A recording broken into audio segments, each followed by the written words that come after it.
Okay, good morning. As per your request, I'll try to explain you once again very clearly on data flow in MapReduce. Umehani, that is after scaling out, right? Yes, ma'am. One second. I'll open the present.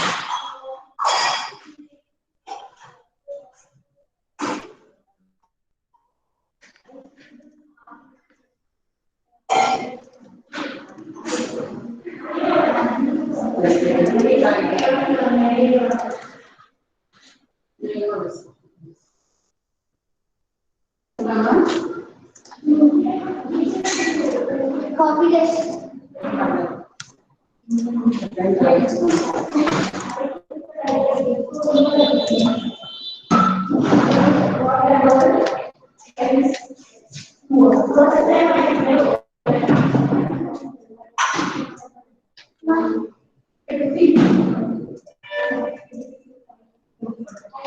Okay, so when we have completed writing this map and reduce functions in order to process the weather data set, we have packed it into a job using the job object, right? You are very clear with that concept, Umehani? Yes, ma'am. How to write a class, reduce a class, and how to pack it into a job and keep it as a jar file on the cluster in order to be picked up by a job tracker so that it will execute that particular processing task.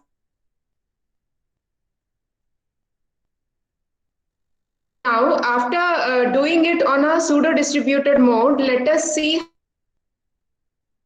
cluster so that it can be run on multiple nodes. Okay, for that, having run through how the MapReduce program works, the next step is to express it in code. Okay, for that we have three things to be written: the map function, reduce function, and the code to run the job. That we have done, right? Mapper class is ready, reducer class is ready, and we have packed it into a job. Now, let us see how we can actually scale it out onto a larger cluster. For that, in order to allow Hadoop to move the MapReduce computation to each machine hosting a part of the data, the process is as follows. So the MapReduce job is a unit of work that the client wants to be performed, and it consists of the input data, the MapReduce program, and the configuration information. Okay, so when you are trying to run this MapReduce job as a unit of work which the client wants it to be executed, it actually consists of the input data that are the input splits we give in the key value pairs, the MapReduce program, what we have written, the mapper class, reducer class, and the job creation class. Okay, and the configuration information. What is the configuration with respect to the client and server? That details will be there. Now, this Hadoop runs job by dividing it into tasks. Mainly they are as map and reduce tasks. And there are two types of nodes which control the job execution: this job tracker and the task tracker. Okay. Now, in order to scale it out, we need to divide it into multiple splits and distribute it onto data nodes to perform that particular task. For that, the scaling out is required. Now, Hadoop does its best to run the map task on a node where the input data resides in HDFS. Remember, in previous sessions also, I have asserted on this particular point, the data will not be moved to and fro between the data nodes. Instead of that, the tasks, the map task and the reduce task, the map function and the reduce function, the computation will be moved to and fro between the nodes where the data resides in order to execute that particular task. This is called as data locality optimization. So when you're talking about scaling out, you need to emphasize on this particular point, that is data locality, because you are sending the computation where the data is residing locally on that particular node.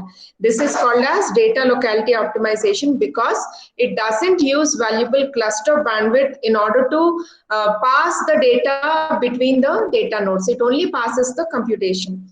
Now sometimes, however, all three nodes hosting the HDFS block replicas will not be free. In that case, you may have to go to an off-rack node in order to execute that particular task. Okay, all these we have discussed in previous class. So what is your main doubt is how to perform this, how this map reduce data flow happens with different number of reduce, right, Umehani? This one is what you want me to explain. Yes, ma'am. Okay, so when you are executing this map and reduce tasks, in this map reduce approach, you have various options. You may have a single reduce job, you may have multiple reduce jobs, or sometimes you may completely omit the inclusion of this reduce task during the execution of a particular job.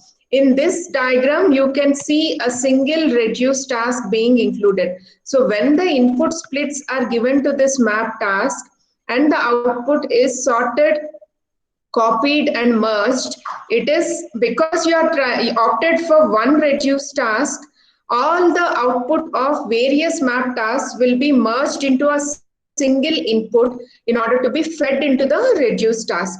That is why you can see here all the outputs of this map task are sorted, copied and merged so that they evolve with a single input in the form of key value to this single reduce task.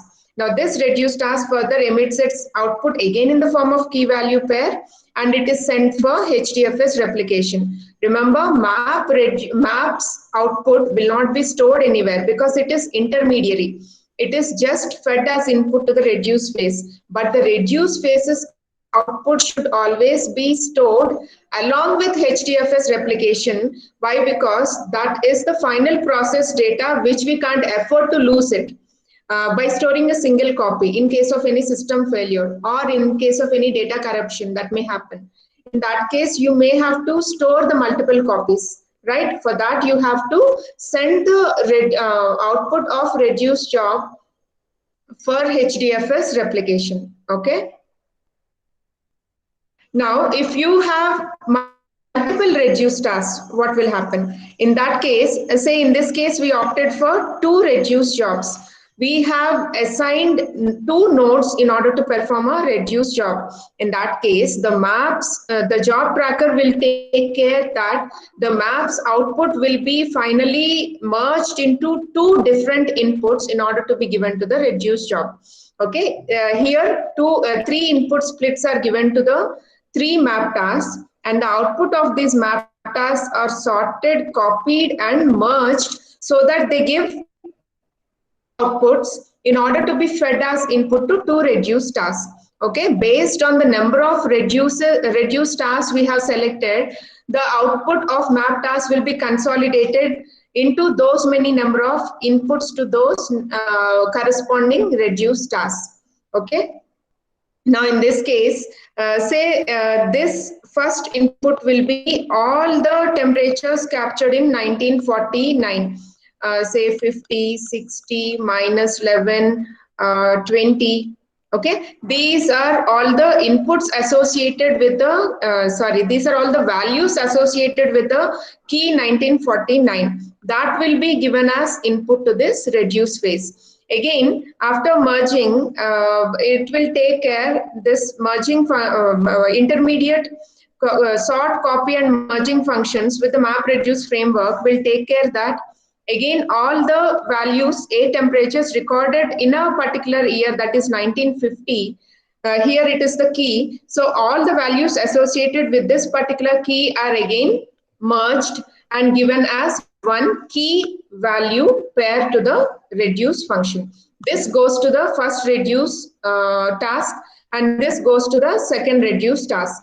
Okay, now after performing this reduce task, the first reduce task output will be 1949 and the maximum temperature recorded in that is 60.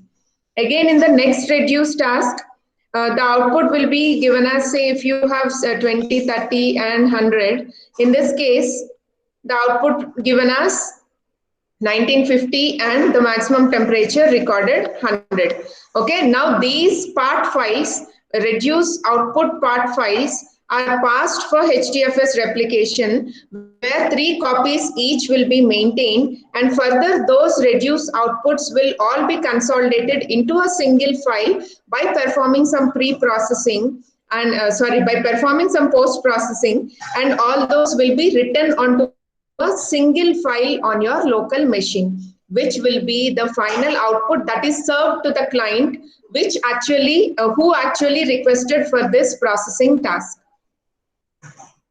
And another scenario is with no reduced jobs, MR data flow with no reduced jobs. In the first case, we have seen only one reduced job to be included. In the next case, multiple reduced jobs to be included. And in the last case, how the data flow happens when there is no reduced task opted. In this case, the job tracker assigns only map tasks to the data nodes and it assigns no reduced tasks. In that case, the input splits are taken to the map task directly, and the output of this map task are taken as partition files, and they are directly sent for HDFS replication, which will be copied as 3 different files, which will be where 3 copies will be maintained, replicated, and 3 copies will be maintained on HDFS cluster on a particular file system. Here, no reduced task is being included in this particular approach. All the map files data is directly going to be written onto the file system on the HDFS cluster by maintaining the default replication factor. Is it clear, Umehani? Yes, ma'am. I was having doubt in that one, ma'am. Map reduce in multiple. Yeah, that now it is clear, because Yes. we have we decided for 2 reduced tasks, or in this case if you decide for 4 reduced tasks, then the job tracker will select 4 data nodes in order to assign those reduced tasks. Okay, and those 4 data nodes will be getting the input from the data nodes where the map task has run. Is it clear? Yes, ma'am. It is clear. Yeah, so the key value pairs, all the values associated with a particular key. Here it is 1949. Those will be sent to the first reduce phase. Now again, for the second reduce phase, all the values associated with another key, 1950. Those will be sent as input to the second reduce task. In that way, if you have multiple reduce tasks, the execution will be little faster. But if you reduce the number of reduced tasks, then processing will take some more extra time, because more data has to be processed by less number of reduced tasks.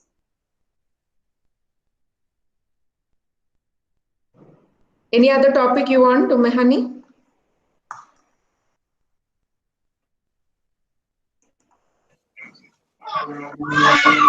No, ma'am. That's it. Yes, ma'am. I'll go through it and ask next video, next Yeah, class. yeah.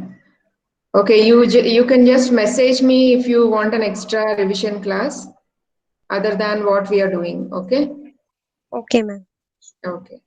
Yeah. See you in the next class. Bye. Thank you, ma'am. Bye. Bye, ma'am.